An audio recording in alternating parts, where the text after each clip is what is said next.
I started realizing a lot of the truths about the world that I didn't know before. Truths about what's happening in the Middle East, what's happening with China, what's happening with Russia, the truth about who's winning the war in Ukraine. By telling those truths, my government got mad enough at me to shut me down. The only way I could get back on the air was just to do my podcast. Try to imagine what that must have been like, though. You're doing your show on RT, things are going great, and then the Biden administration shuts you down. That ought to be heartbreaking. It was heartbreaking. Imagine having direct access to someone who's navigated life's toughest terrains and come out stronger. Someone who's been there, done that, and can guide you with empathy, experience, and honesty. This isn't just advice. It's a lifeline, a strategy session, a chance to learn from my journey so you can accelerate yours. Without the ability to be self-aware and introspective, the ability for you to get to where you want to go, nearly impossible.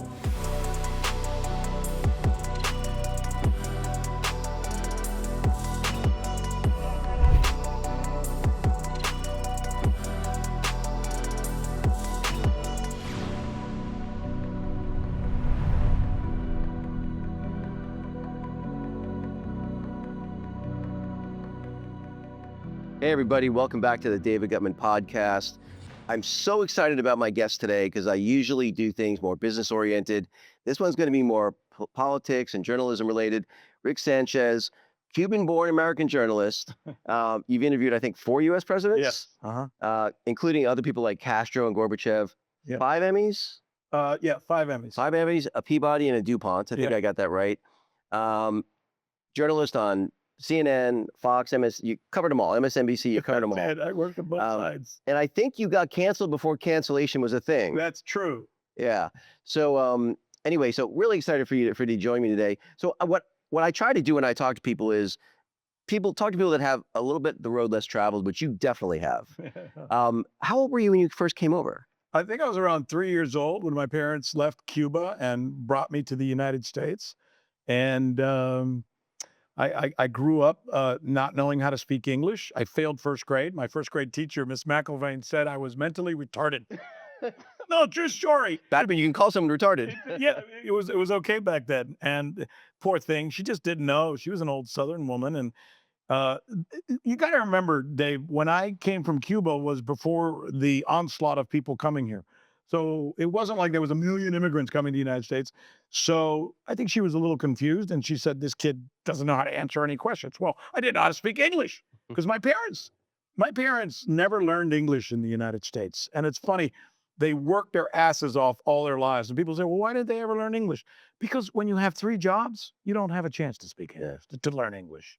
And Miami, as you know, is a bilingual city anyway. So I feel like it's English is a second language here. Yeah. So yeah, I grew up that way and grew up in Miami. And in many ways, I'm very grateful for the experience and most grateful for having the opportunity to come to the United States and that this country opened its arms up to people like me so that we can better ourselves.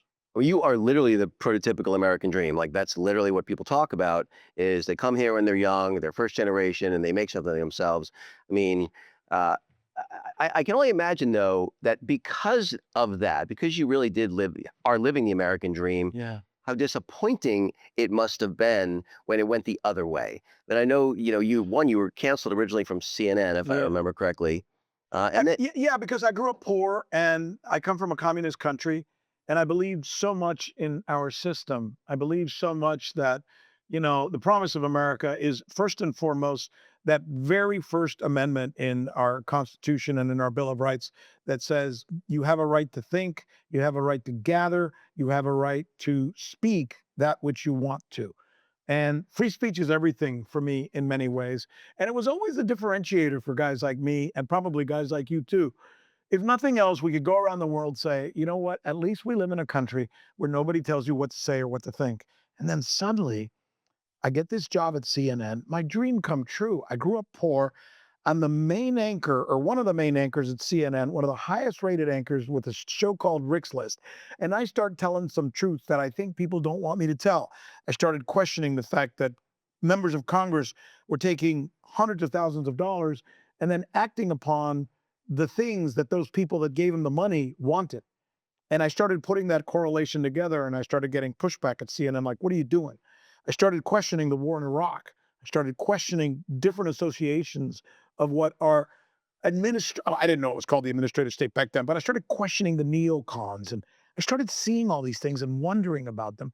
And that's when, even though I was the highest rated anchor on the air, John Klein, who was the CEO at the time, who was a wonderful man, he and I were such good friends. And I remember at one point he said, "Be careful. I'm getting a lot of pushback on you from the elders." I said, "What do you mean, John?" He goes, "Well, just be careful."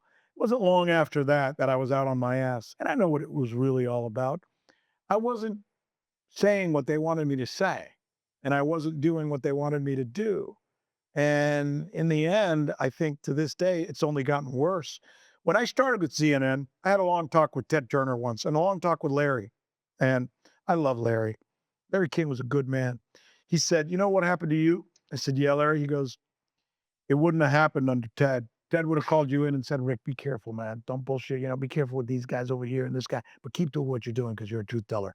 Once Ted sold CNN and it became this, hedge fund conglomerate, it went in a different direction and truth wasn't spoken there. And you're right. I think I was the first victim of that. How big do you think? Because like if I don't watch it much anymore, but if I occasionally flip on CNN or Fox, it seems like 2/3 of the ads are pharmaceutical companies, right? I mean, and what it seems like to me, and I think Tucker might have made this point, is that's how they control the narrative Yeah. is, hey, if Pfizer is one of your biggest advertisers, Yeah. you're not gonna, Raytheon. right, you're not going to shit talk Raytheon and Pfizer, Exactly. right? And so Exactly. that's sort of the subtle, not so subtle. And they sit on the board. And I didn't know that. They sit on the board as well. And they sit on the board of the New York Times. So they sit on the board and then they get access by giving them money. Do the math, right? I was doing this with Tucker. Just do the math. How many viewers does CNN have today on an average day? Last time I checked, I think they're around 350, 400,000 that watch most of their shows. I get more of that on my podcast. Tucker and Candace get 50 times more than that, right? Right. So how in the hell do they end up with a 20, 30, 40, 50, $100 million budget? Where's that money coming from? Yeah. It certainly isn't, PPI or whatever the hell it's called, how much they're making per viewer, Right. because they don't have enough viewers. So if you do the math, you realize that someone is buying them for access. And those someones are the big pharmaceutical companies, the weapons makers, et cetera, et cetera. And that's why you only hear them say the things those people want said, whether it's about, vaccines, the war in Ukraine, or any of this other bullshit that they've fed Americans.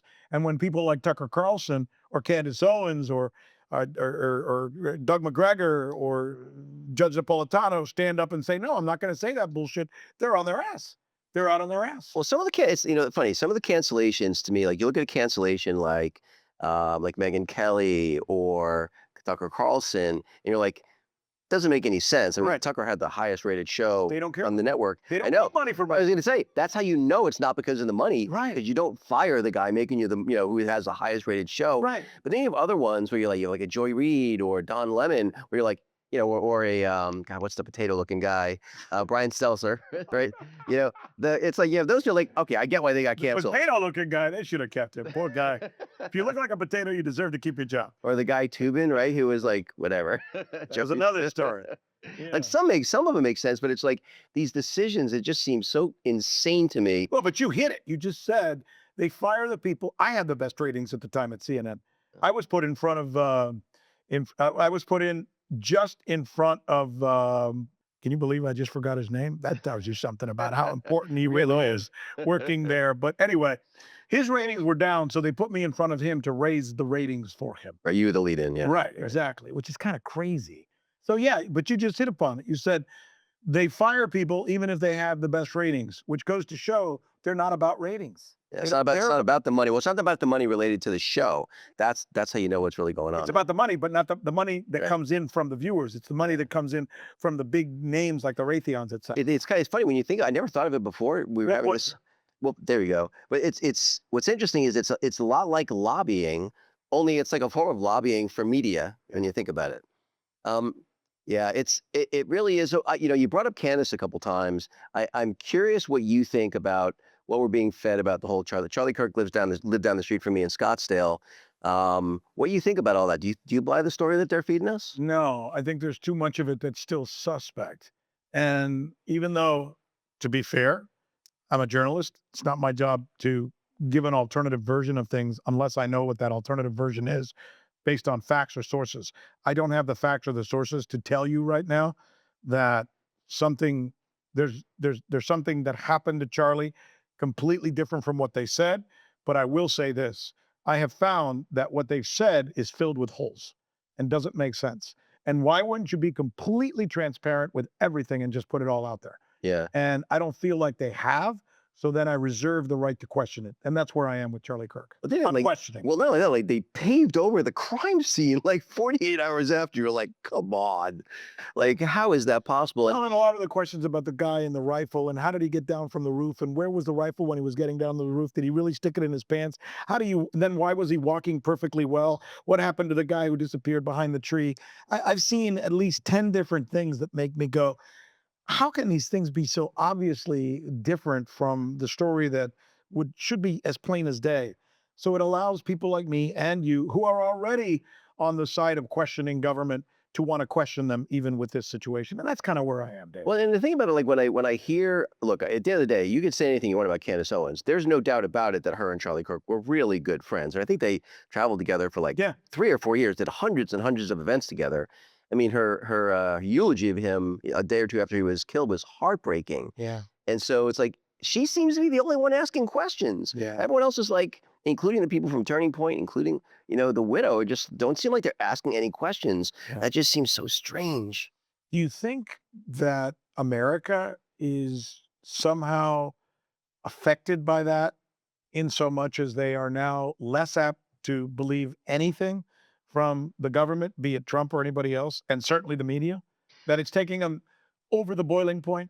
I think it's death by 1,000 paper cuts, right? It's like I think people started to, I think the reason why a big part of why Trump got reelected was the lawfare. Yeah. People are like, okay, I may not like the guy, but this is ridiculous. You're fucking with him. Yeah, there's no doubt about it. It's like, I mean, you're campaigning on putting him in jail. Oh no, we're fair and balanced. Right. Come on. And so I think you have that, then you have COVID, then you have this stuff with Epstein, you have this stuff with Charlie Kirk. It's just one thing after another. And people, I think each one of those events chips away a little bit more and it goes a little bit deeper into the bigger set of the population. And yeah, so I think it is starting to really penetrate that people are like, okay, we're being fed a lot of bullshit. And by the way, let me add this. I think Trump's resilience makes him more likable, at least to me. Maybe it's a guy thing, and we know what it's like to be underdogs because we've all been underdogs. Women too, by the way. That's not fair to say only men have been underdogs. I could tell you some stories about the shit my mother went through in her life as an immigrant coming here and the things that she had to deal with. But man, you just have to admire a guy who at the time was facing the rest of his life in prison, was being made out to be everything you could describe that would be foul and malice. And he cuts through and not only makes it, but he gets his job back and becomes the president of the United States. Whether you hate Trump or like what he's doing or not, you've got to give the guy, he's probably one of the most resilient politicians in the history of this country. He's the most resilient human being I've ever seen, either in person or not. Think about this. 13 plus years, so about a year before he got elected, 4 years of his first administration, so maybe more like 10 years, 4 years of Biden, and now, a year plus of his second administration. So you're talking about 10 years plus, every single day, without exception, a front page article on the cover of the New York Times, the Washington Post, the LA Times, super negative, every single day for over a decade. Yeah. Like, that's a level of, vitriol that very few people ever would have to endure. And he was worthy of criticism, but they just took it too far. Yeah. And when they started making shit up, like the Russiagate stuff, that was the greatest hoax. He's right. That whole thing was just a lie from the beginning to end, that somehow he was an agent working for Russia. No, he's a businessman who wanted to put a hotel in Moscow. That's it. Then he talked to Russians? Yes, he talked to Russians. But they took that and then turned it and then found some bullshit, intel, where he peed in a hotel one day, and the whole thing was like, That was what are you ridiculous. guys doing? You could find plenty of probably stuff on Trump that would have been questionable and would have been embarrassing for him, but you went with that? Yeah. Well, I think that here's the thing. It is kind of miraculous that they didn't find something more embarrassing Right. because there's no way they left no stone unturned. Right. Right. I And think by the way, that they could find embarrassing stuff about you, 100%. worse about me, I guarantee you. It's Because like I'm way more imperfect than you are. if anyone puts anyone's life under a microscope like that, Of course. yeah, it's not going to look good. Yeah. Access is everything. Information is everything. Truth is everything. Fact of the matter is, if you live in the United States, you don't get those things. You don't get the truth. You don't get the stories or the access that we should get. I don't know why. I think we understand why. I think there are powerful forces in this country who control our media and don't allow them to tell the stories, forbid you from hearing the other side of stories. Whether it's right or wrong, you should have the right to hear that. That's why I felt compelled to go and find out for myself. I've been doing this thing called journalism all of my life. And, we're halfway there. We revealed some truths. My friend Tucker and my friend McGregor and my friend Napolitano and my friend Scott Ritter, who was just texting me a little while ago. So were the other guys. Have long said, they caught on to this way before I did, that there were a lot of truths we weren't told. Tucker was famous on Fox for saying, Ukraine is not winning the war. They're not. They're getting killed. And he eventually got fired for saying that. He was fired for revealing a truth. And now I think the rest of us have caught on, most Americans have caught on, that we do these kinds of things not for the good of Americans. See, it's all about Americans, right? I mean, if you look at even the MAGA movement, whether you like it or don't like it, its principles, right? Its credo is, how do we make America a country where our leaders care about the people of America once again? The guy who lives in Wichita, who's trying to eke out a living, the guy here in Hialeah, what can we do for those people? Well, we haven't been doing that for those people for the longest of time. Trump is kind of getting closer to it. Not sure he's there, but he's getting closer to it. He's certainly on some areas he is, in other areas he isn't. So, I mean, coming back now to the United States, I see a lot of good things. Among those things is what I said just a little while ago. What happened to me when I got to the airport. Unlike the people who are showing up in the UK right now, who are being questioned, detained, arrested for their thoughts, for what they've written or what they said. What the fuck, right? How the hell can they be doing something like that? More people are arrested for free speech violations right now in the UK than in just about any country on earth. More than Russia, more than China, more than Iran, more than any of these countries that we supposedly criticize and are supposed to be so much better than. Thank God that's not happening here. And I think to a certain extent, I don't pick sides, but I think the Trump administration is doing a better job certainly than the Biden administration did, which is why I ended up having to go somewhere else to practice my craft as a journalist. So let me ask you this. So you're working for Russian when did you start working for RT originally, back during the Biden administration? It was many years ago. I had come back to Miami and I started a healthcare company and took it public, and it was very successful. But to be honest with you, do I look like an executive who wants to sit in an office all day and run a marketing department? That ain't me, right? I've been doing news all my life. So one day I get a call from an agent and he says, would you like to get back in and do news? And I said, I'd kind of love to, but it's got to be the right opportunity.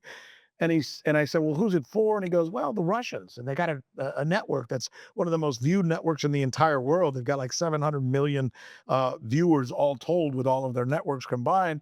And they'd like to talk to you. I said, well, I don't know. He goes, you know what? I didn't need the job. I didn't need the money, but I do like doing this. I'm a storyteller, right? Like you. So they invited me to go up there. They said, just meet with them. They'll fly you up, have dinner. If you don't like it, you don't like it. You know what? I liked it. And they promised me, Dave, they said, you will always control your own narrative. We will not write your shows. You will write your shows. You will pick your guests. You will pick your stories. And I say, you're going to hold true to that, because the moment you don't do that, I'm out the door. They said, no. They've never gone back on their word. Larry King told me. Larry worked with me at the time. They hired him too. I said, Larry, are these guys, straight up? He said, absolutely. So I went to work for them and I was enjoying doing this show. And I kind of told it like it was, but I started realizing a lot of the truths about the world that I didn't know before. Truths about what's happening in the Middle East, what's happening with China, what's happening with Russia, the truth about who's winning the war in Ukraine, the kind of things Tucker was saying. So it bothered me that by telling those truths, my government got mad enough at me to shut me down. So getting back to your question now, the only way I could get back on the air was just to do my podcast, and I chose to do my podcast in Moscow. This administration doesn't mind if they run my shows on RT, so they run my shows, and it's great, and the audience is huge. But I'm trying to imagine what that must have been like, though. You're doing your show on RT, things are going great, and then the Biden administration shuts you down. That had to be heartbreaking. It was heartbreaking. And so, like, how long were you shut down for? Was it the last year or two of the administration? Well, they're still barely able to get back on the air here, but thanks to the good graces of the Trump administration, we are now going to be able to broadcast once again from the United States. In other words, RT will be allowed, like every other nation on earth, including China, including you name it, every country out there.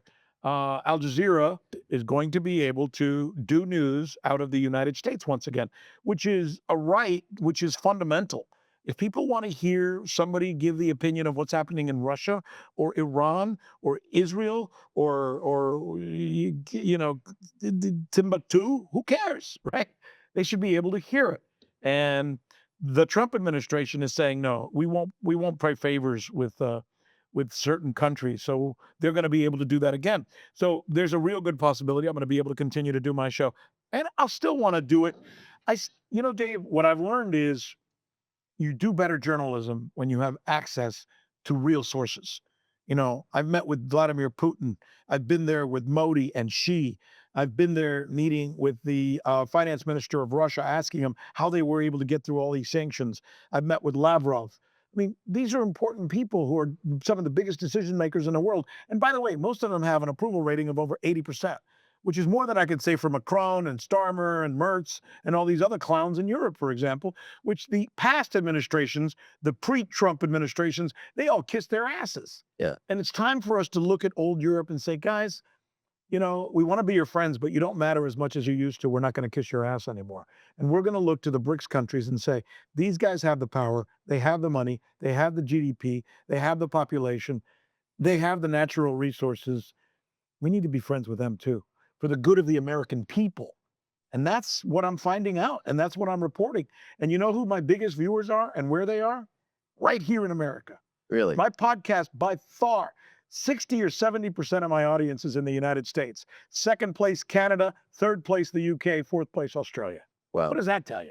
There's something happening in this country right now where the average dude like you is looking at the system and saying, look, stop sending my money to Ukraine. Stop sending my money to Egypt. Stop sending my money to Israel. Stop sending my money all these places and start worrying about me. All those countries where we're sending our money have a better healthcare system.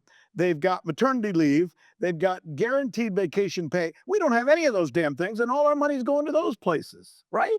Is that part of what I'm kind of reading in this MAGA movement where people are angry? I don't see how you could be paying attention and not be upset, right? It's like we have so many problems here, and it doesn't even matter whether you're a Zionist or you're pro-Israel. None of that even matters. Or pro-Ukraine or whatever. None of it. Yeah, it's like Ukrainian people are wonderful people. we have so many problems here, and we are just. And the reality is, it's more of a money laundering operation if people are being honest. And when you have all these people in Congress that make $178,000 a year and they're worth $50 million, $100 million, $200 million. I mean, to me, both parties, yeah. I mean, to me, it's like, if you are worth more than $10 million, you should be an automatic audit if you're in Congress. And say that again, because there's a lot of people watching us all over the average. I think the salary for everyone in Congress is $178,000 fixed for everybody. In the House and the Senate makes a little more. They make close to $250 or something like that. But it's like, well, how do you go from making $250,000 a year to having 5 years later $30 million in the bank? Right. I mean, I know there's a thing between Sean Ryan and Crenshaw about, and he's worth, I don't know, he had some Aoki, I think he DJ'd his birthday party or something like that. It's like, you can't afford to do that on $178,000 a year. Come on.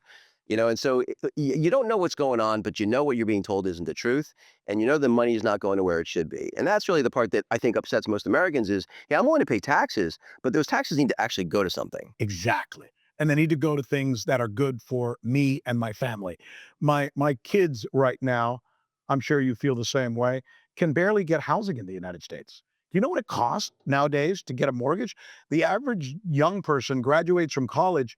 It's taking them, according to the last study I saw, 15 to 16 years to be able to buy property in the United States. Right. Dave, that's crazy. I Well, mean, I would say actually, the three biggest ones that are just outrageous. I mean, obviously, government spending is out of control. Where we're approaching 40 trillion now in debt.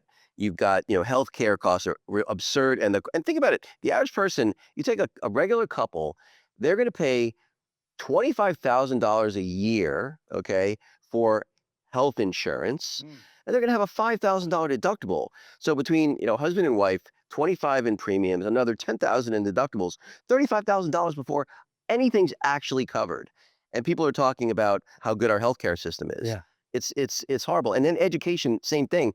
It's like, my daughter's only, recently out of college, and I tried to talk her out of going. She didn't listen. It worked out fine for her. Yeah. But yeah, the same thing. These kids that are getting 100, 150, $200,000 in debt that they're never going to get out from under, and you have a degree in gender studies. Come on.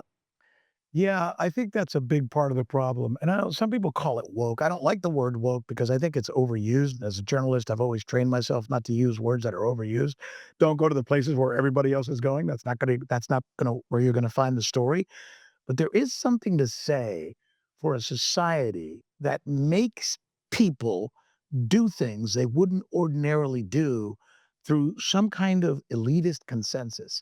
I mean, you and I both know that I have absolutely nothing against someone who's gay. And oh my God, I know this sounds ridiculous, but I mean, my the people who I work with in this business who happen to be gay, I think are some of the greatest people I've ever met and known, right?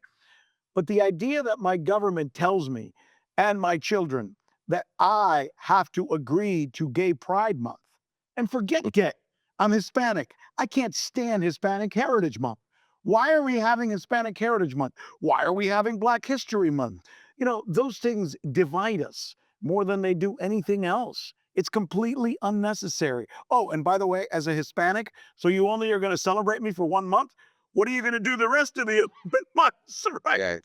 So these are the things that most Americans look at and say, we don't need that shit, you know? I think the mainstream media, they promote tribalism. And it doesn't matter whether the tribe is your race or your sexuality, whatever it might be. It's like Martin Luther King, love him or hate him, he may not have been the most moral person in the world, but his message was good, which is evaluate everyone as an individual. Correct. It's like it really should be about that. And that's just not what we're taught in society, certainly not what's reinforced by the media.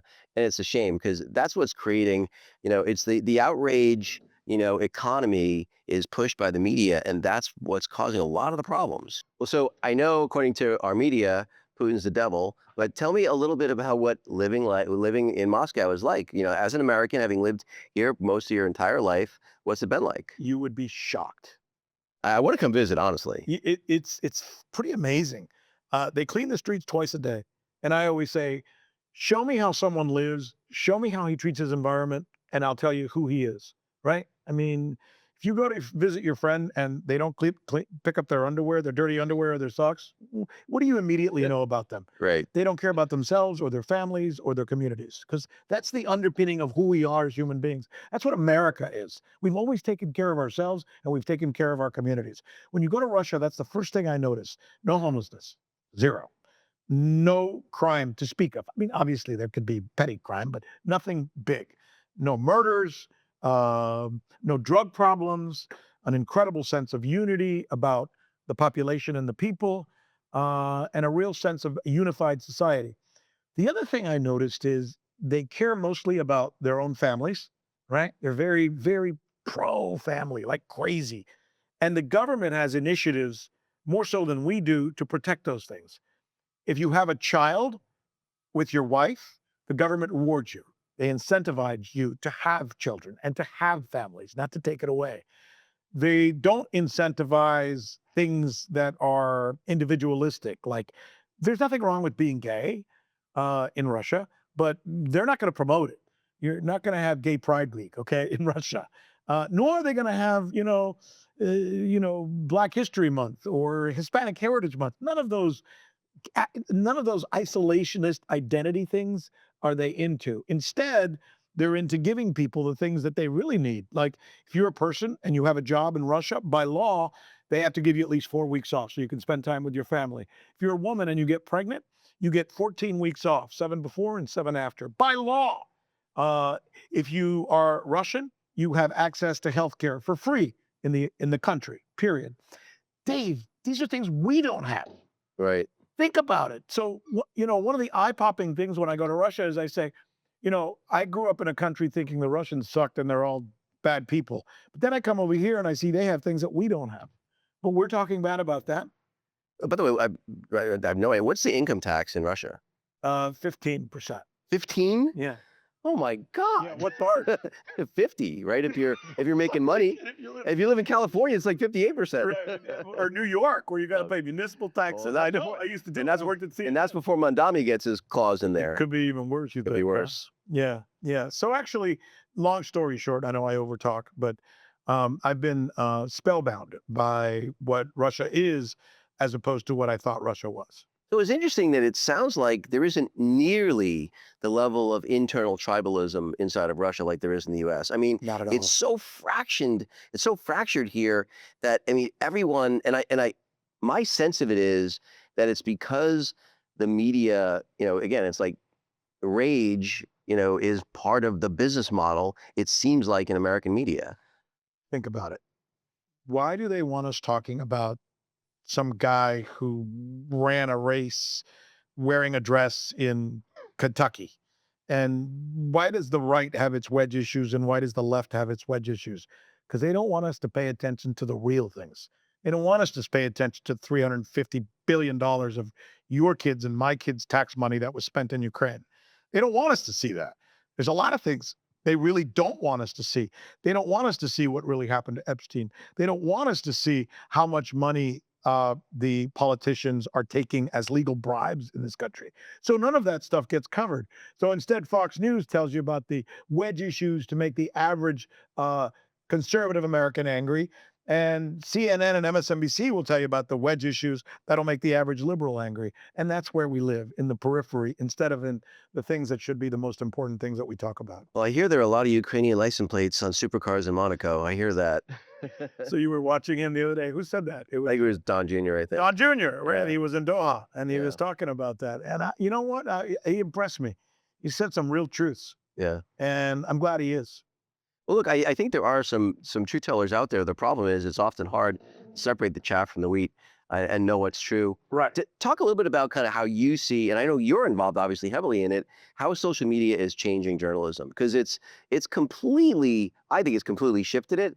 But I'm curious from someone who came from more traditional journalism and mainstream media, how you think about it. Well, like I've said, the problem with mainstream media is that, or corporate media, whatever the hell we want to call it, is that it's owned.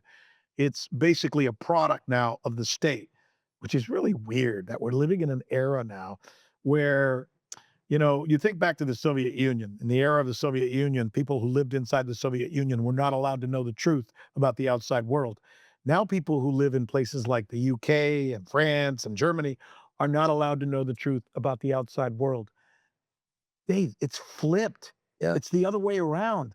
You know more about the world if you're Chinese or Indian or in Russia than you do if you're living in the UK or France or even to a certain extent the United States.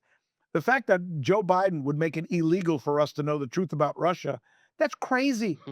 Whether you like, in fact, if the truth about Russia is bad, good, you want people to know about it.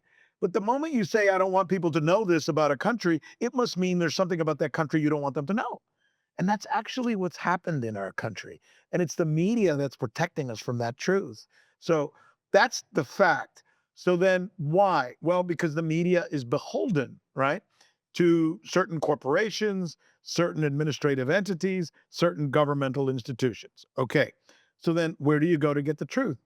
You go to people who aren't beholden to those things. You go to Candace Owens. You go to Tucker Carlson. You go to John Mearsheimer. You go to, these people let me put it to you this way. If they're invited to speak as a guest regularly on CNN, right?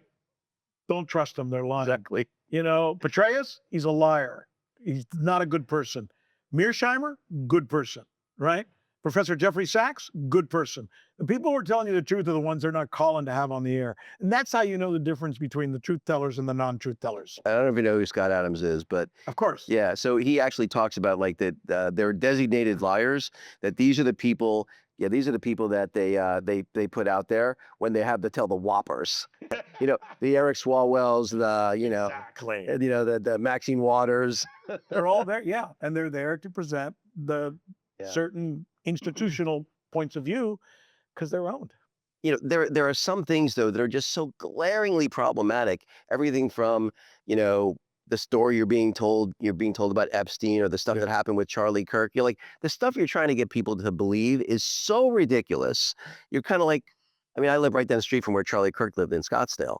And that was just heartbreaking. And now you're just looking at all that and you're like, guys, please, don't treat me like I'm stupid. And I feel like Americans, that's part of the problem. And there's so many conspiracy theories about so many things, because at the end of the day, the one thing I think the Trump administration hasn't done a good enough job at is don't treat us like we're stupid. You got to give us some flavor of the truth, understanding that governments can't be 100% transparent about everything. That's always going to be true, but you got to be more transparent than you're being. So what you're saying is Americans have reached a boiling point, and they're at that point where they don't know how to discern fantasy from reality, conspiracy from a true story. And it's not their fault. It's not their job when they have two jobs and can barely pay their bills to do the research. There should be someone, perhaps an institution like used to exist, Journalistically Speaking. It's a good name for a podcast, to help them muddle through some of these things. But that doesn't exist right now. So given the fact that it doesn't exist, Americans just say bullshit to everything. Sometimes they're right, sometimes they're wrong, but they're probably safer doing that than the alternative. Well, it's why social media and podcasting is so big right now. At the end of the day, I may not, everything Joe Rogan says may not turn out to be right, Or what you say, or what I say. or what I said. But what I will say about it is I'm fairly confident Joe Rogan is not intentionally lying to me. Yeah. I feel pretty confident, and that's why he has an audience that he has. And the reality is there's so few people like that. People don't trust institutions. They trust people. And so what people are having to do is it takes real effort to try to come even close to triangulating on what's true. And the way most people are doing it is they're listening to people like you, they're listening to people like Joe Rogan, and they're saying, okay, what's the common thing I'm hearing? It's still probably not 100% right, Right. but at least I'm approximating the truth. But that's a lot of work. And most Americans just don't have the bandwidth for it. And so they're just like, you know what? I feel like a lot of people have given up. Yeah. So what happens is the primary sources of their information, who were Anderson Cooper, who's full of shit, Pierce Morgan, who's a liar and an idiot. I could just go right down the list. All of these people who are on all these networks, from Fox News to CNN to Newsmax, name any one of them, they're all the same crap, right? Are fed information by the state, and they then regurgitate it to their audience without studying it or look. For example, I'll give you an example. There's something going on in the world called BRICS right now. All these countries have come together and they're quite powerful. The average American doesn't even know what the hell BRICS is because they haven't been even educated about that. We're talking about countries with GDPs, sizes, standing armies, population roles that are way beyond anything in old Europe. And yes, we're still kissing the ass of countries like the UK and Paris and Germany when they're this big compared to China, India, Russia, and all these other countries. Why?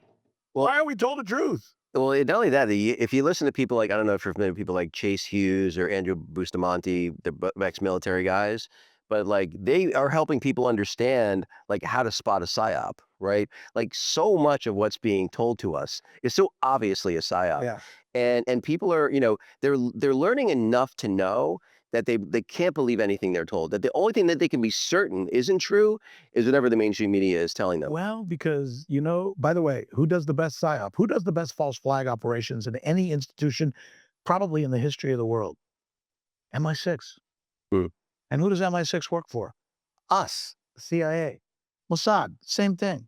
Between those three organizations, they go around the world doing all kinds of dirty shit. And they've been doing it in our name, and we've never been able to call them out on it. Now, you've got guys like podcasters and others who've got some CIA experience that have now gone, let me tell you what really happens over there. And people's eyes are being open to that. You know? Because we need to control those factors, right? And I think that's the thing. Americans are seeing that, right? In real time. They're seeing it, and again, unfortunately, I think because, and I think this is what the intel agencies are doing on purpose is they're making it so messy that people just throw up their arms and they're like, well, I just don't know what's true, and that's really unfortunate. I think that there's too big of a percentage of the population that just kind of throws up their hands. So here's what we're left with now, you and I as Americans, and the rest of us in this game. So we've got a president who's, for the first time, more transactional than he is an obeyer of the administrative state. Obama was controlled by the administrative state. You know that, and I know that. And from my sources at the CIA and in his administration, I know that, right? Biden was more than controls. He was basically, yeah, we don't need to go there because whatever we say will sound mean, and it will be, and I don't want to be mean. I'm sure he's a good grandfather and a good father to his kids. You've done the best he could. Clinton, Bush, you could go down the line, and all of them were not transactional in terms of doing deals based on what's good for the United States vis-a-vis what that country has to offer. I'm not saying Trump is getting it all right, but I appreciate his transactional method over guys who just went in there and were told what to say and what to do by the Pentagon and the State Department and the weapons makers, and then acted on their behalf. At least doesn't seem like he's a globalist, which is important. He really does seem to be, at least more than any of the other guys you named, Right. any of our recent presidents. He's America first, and and that we haven't had that for a while. Well, I mean, other than his first Right. administration. And I mean, but he sucked in the first term because they rolled him. Yep, They rolled him, Yeah. right? And we all know that. he was on defense. Who's Pompeo? Pompeo was a globalist. Yeah. Pompeo was a neocon and still is, right? He was on defense from the jump. As soon as they got Flynn out, he was on defense the whole time. So the only issues now with Trump are I'm a little suspicious of what's going on in Venezuela, and I'm suspicious of his inability to corral Bibi Netanyahu the way I think Bibi Netanyahu should be corralled. What are your thoughts? Well, I think corralling Bibi and Netanyahu is maybe a fool's errand. I just think I think that there's so much penetration into into the U.S. Government, with Israel's influence. Yeah. I don't know. I feel like that's almost an impossible task, unfortunately. To be able to do that. Yeah, I wish it weren't true, but it's. I mean, look, it's not that.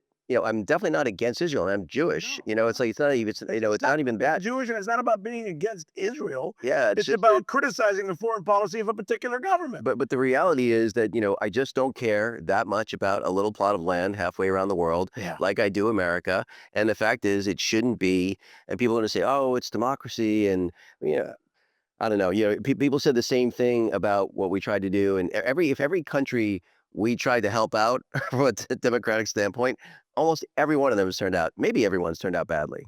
Same as Ukraine. Yeah. $850 billion. Well, no, he canceled elections. That's not democratic. It's not democratically run. Come on. Well, I'll have you know that he just announced that he's willing to have elections if, right, he's given security, which means more troops, and then at some point in the future, he'll go ahead and have the elections and a ceasefire. I mean, the Russians may be dumb, but they're not stupid. Is that the expression? It seems like they're going to go along. Okay, we'll stop so you could rearm the country, and we'll give you a ceasefire so that you can do that. And then at some point, you may again have elections. You'll consider it. Does that sound like bullshit or what? It's ridiculous. And it's the same thing with, with the Epstein thing. Oh, the cameras were broken and everyone took a nap. I mean, it's like the things they try to get us to believe, and it doesn't matter whether it's foreign policy or domestic policy, the things they try to sell us, it's almost insulting. What about let me ask you this. Would listen to this conversation and they would want to call you a conspiracy nut. What do you say to those people?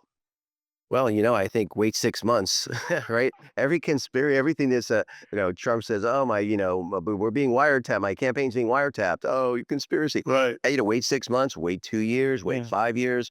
And most of the things, I mean, you look at the hit rate on the things that were conspiracy theories that turned out to be true, you know, it's, your hit rate's higher than not.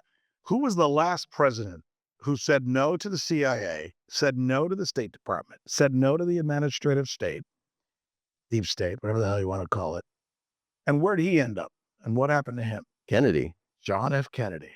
Yep. And now we still don't know what happened to him. Why? Because I think we took him out. I think we took out our own guy. And you used to be called crazy for even suggesting that. Today, I think it's something, last time I checked, like 80% of the American people think we killed John F. Kennedy because he was against those things. And in some ways, Trump is against, which is why people warn Trump, be careful. But look, I think the fact that, I bet something like less than 1% of Americans understand that the Gulf of Tonkin, what got us into Vietnam, was a false flag. Yeah. I mean, over 60,000 Americans died. It's documented that it was a false flag. So was Iraq. So was Syria. Yeah. So was Libya. I mean, it's over and over and over again. Yet it was on the front page of the New York Times, and still less than 1% of Americans even realize that our education systems failed us. It's a shame, and everyone's so propagandized that it really is heartbreaking, because I think most Americans, really do want the best for America, but they don't realize that a lot of the policies that a lot of the politicians are pushing. I mean, look at Mandami becoming mayor of New York City. That's crazy. You are a very successful guy. You've made millions of dollars, if you don't mind my saying so. And now you've decided that you, Dave Guttman, want to have a podcast so you can talk to people and share ideas. Why are you doing it? Why don't you just play golf and hang out and spend your millions? I would be bored. Is the short answer. I'm probably, it's funny. I literally tried to be semi-retired. I really did. Yeah. And I work in. We talked back then. I'm working 80 hours a week. The difference is none of it feels like work. Yeah. Like, I do 2 podcasts a week now, the David Guttman podcast, and I do one called The Business of Wellness that's more biohacking, wellness related. And honestly, it's so much fun. I get to talk to interesting people. And not only that, what it exposes me to is businesses that I end up becoming an investor in or a mentor to. And that's really fun and exciting. And that's how I want to spend my next 20 years. Yeah. I want to spend my time helping people, that I like, doing things I'm interested in. People ask me the same thing, Dave. When Biden shut me down, and Biden shut me down, he decided you can't practice your craft. You can't be a journalist in America unless you choose to work for the country we choose for you. So you can work for the UK, maybe you can work for the French, but you can't work for this one, but you can work for that one. Our government has no right telling me or you or anybody else who the hell we can work for. It goes against every principle that we stand for. But I remember at the time, you and I had some talks about this, and I remember talking to Suzanne and Ricky, my son, and my kids, and I thought, sure, I can just sit back, and I've done pretty well for myself. I could probably play golf. I could probably do a lot of things. But it would frost my ass to let someone do that to me as an American and deny the American people the opportunity to hear the stories and have the access that I know they deserve to have. So rather than sit around and just listen to CNN and the New York Times, I thought it would be important for me to do my podcast, continue to doing it. And if I had to go somewhere else, Beijing, China, wherever the hell, Mozambique, to do this, I would do it. So that's why I did what I did. And it's been great. And I've never been wiser as a human being. I'm growing like crazy. I'm old as hell. And I'm still growing and I'm still seeing things. And I feel, Dave, I agree with you. I've never worked harder in my life. But I feel good about it. I feel like we're cutting through. I feel like we're revealing truths that otherwise wouldn't be revealed. And we're trying. I screw up too. But I think that's important. That's what drives me. And I get the sense that's kind of what drives you too. Well, look, at the end of the day, I want to make an impact. And, I think you might know this, but when I was 24, I was misdiagnosed and told I had 6 months to live, by 3 different doctors. So I didn't know that. yeah, so when I was 24, 3 different doctors told me I'd be dead in 6 months. Obviously not how it turned out. And, ever since then, I promised myself if I could touch someone's life in a positive way, I will. And I've stayed true to that. It's like you want your life to mean something. And I don't think life has intrinsic meaning, but the meaning we assign to it. And so for me, it's like, well, that's good. That's a good thing, not a negative. I get to decide what's going to make my life meaningful, whose life I'm going to try to impact. And I think largely encouraged by my wife, I'm going to be publishing my first book here in a few months. Good for you. You know, my podcast. It's like it really is trying to just expose people to things that I think are going to make people's lives better. Because there's so many things that we can't control, but there's a whole bunch of things we can control. And, you know, only an idiot tries to spend their time and energy on things you can't control. Focus on the things you can and let go of the rest. And there's a higher source than all of us. You know, I happen to be a Catholic, and that's the way my parents raised me. You're Jewish because that's the way your parents raised you. And it's not about being Catholic or Jewish or Islam or this or that or Hindu. And it's not about the religion. It's about understanding that there are things that belong to this world which are bigger than us and don't come from McConnell or don't come from even Trump or Putin or any of these guys. They come from a higher source. And those are the things those guys are supposed to manage, but not take away. And that's the most important principle, I think, in the MAGA movement, that these things are universal, you know? These things they belong to us because they were given to us from a higher power. And a lot of guys in politics, man, in the Senate and in Congress and in other countries even, who are in positions of power, they don't get that. I think I get that. I think you get that. I think you guys who are watching us get that, and you're fighting for it. And it's a good fight, and I'm glad I'm a part of it. So, you know, as we wrap up here, you know, where do people find you and what you're doing? So for those Americans, because my audience is almost exclusively in the US, where do people find you and what you're doing so they can hear maybe the other side of the story? I am just humbled by the fact that I started doing this little podcast called Journalistically Speaking back in May or something like that. We had it before, but I hadn't really got it going. You know how when you start a podcast, it just sits there for a while. But then I started feeding it and putting stuff in there almost daily. And we're now about to hit 70,000 subscribers. And it's just gone. And it's crazy because I do stories sometimes and it's like 300,000, 400,000. I am just over the moon by the fact that there are people who are really interested in hearing these perspectives that you and I have been talking about. So they can find me on YouTube at Journalistically Speaking. That's the name of my podcast. On X, where I also thrive, and it's crazy what's going on there as well. It's like I just do 2 or 3 hits every day where I just turn on the camera and talk, and it'll hit Dave, it'll hit like 100,000, 150,000 people. And I'm going like, what the hell? Like, and so fast, and it's very consistent. So that's kind of a cool place too. And it's not about making money. It's just about the fact that you're reaching people and they're engaged with what you have to say. So that is Sanchez TV. If you want to find me on Twitter, it's Sanchez TV. If you want to find me on YouTube, it's Journalistically Speaking. And then RT carries my show, which they call The Sanchez Effect. And that's seen between 6 to 15 million people daily all over the world. Wow. Crazy. That's incredible. Well, Rick, I really appreciate being back in the US for a few days. You made some time. Thanks so much. Thanks, Davey. Thanks. Appreciate it, my friend.